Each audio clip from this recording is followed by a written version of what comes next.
নমস্কার বন্ধুরা, welcome to my channel মাঠে ময়দানে অফিসিয়াল। বন্ধুরা, এই ভিডিওতে আমি ইস্ট বেঙ্গল, মোহনবাগান ও ইন্ডিয়ান ফুটবল নিয়ে কিছু আলোচনা করব।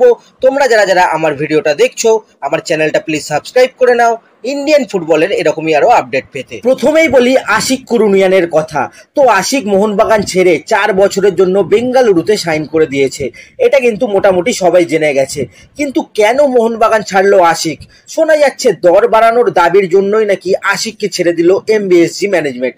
মোটামুটি যখন ব্যাঙ্গালোরের আশিকের সাথে মোহনবাগানের প্রবীর দাসের সোয়াব ডিল হয়েছিল 3 বছর আগে, তখন 2027 পর্যন্ত আশিকের সঙ্গে চুক্তি করা হয়েছিল 3+2 ইয়ারের। তার মধ্যে কিন্তু লাস্ট 2 বছর এক্সটেনশন ছিল, দুপক্ষই রাজি থাকলে কন্ট্রাক্টটা তখন এক্সটেনশন হতো।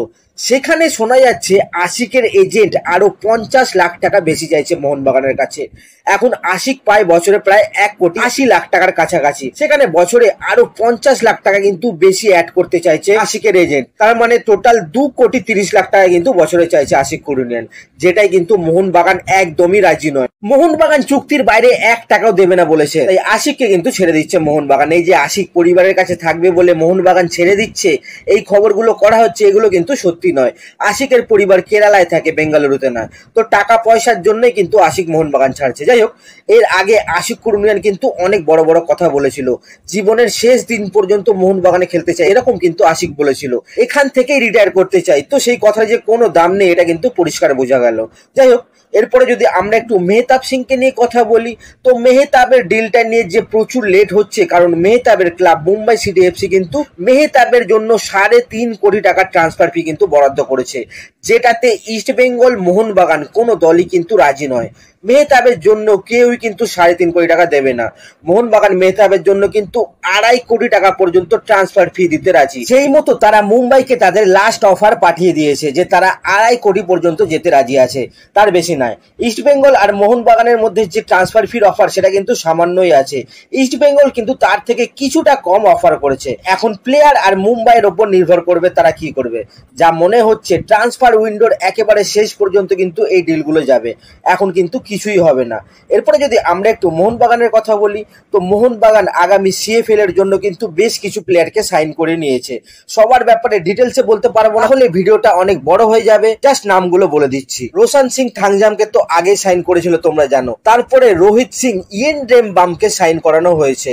মোহাম্মদ বিলাল, আদিত্য অধিকারী, পিজন জ্যোতি লাম্বা এবং গোলকিপার দীপ প্রভাত ঘোষকে কিন্তু সাইন করানো হয়েছে।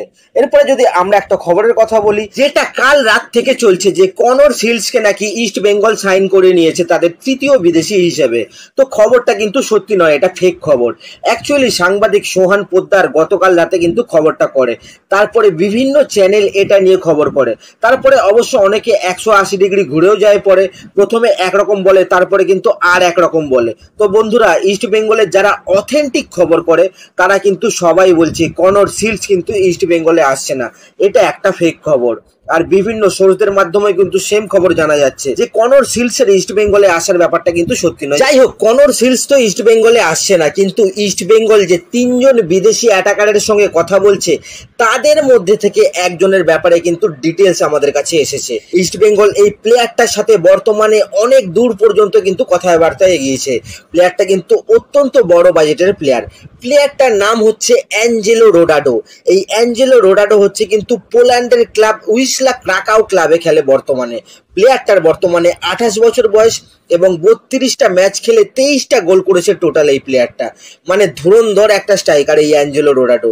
অস্কার ব্রুজো কিন্তু এই স্প্যানিশ প্লেয়ারটার কিন্তু প্রচন্ড ডিমান্ড করেছে, এবং এর মার্কেট ভ্যালু কিন্তু খুব একটা কম নয়, প্রায় 12 কোটি টাকার কাছাকাছি কিন্তু এর মার্কেট ভ্যালু।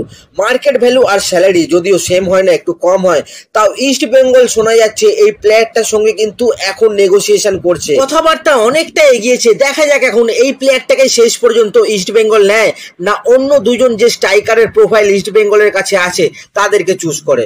তবে অস্কার কিন্তু এই অ্যাঞ্জেলোর ব্যাপারেই কিন্তু গ্রিন লাইট দিয়েছে ম্যানেজমেন্টকে। এবার এত বিরাট একটা অর্থ ইস্ট বেঙ্গল খরচ করবে কিনা সেটাই হচ্ছে ব্যাপার। প্রসঙ্গত বলে রাখি, এই প্লেয়ারটা কিন্তু বার্সেলোনা খেলা প্লেয়ার।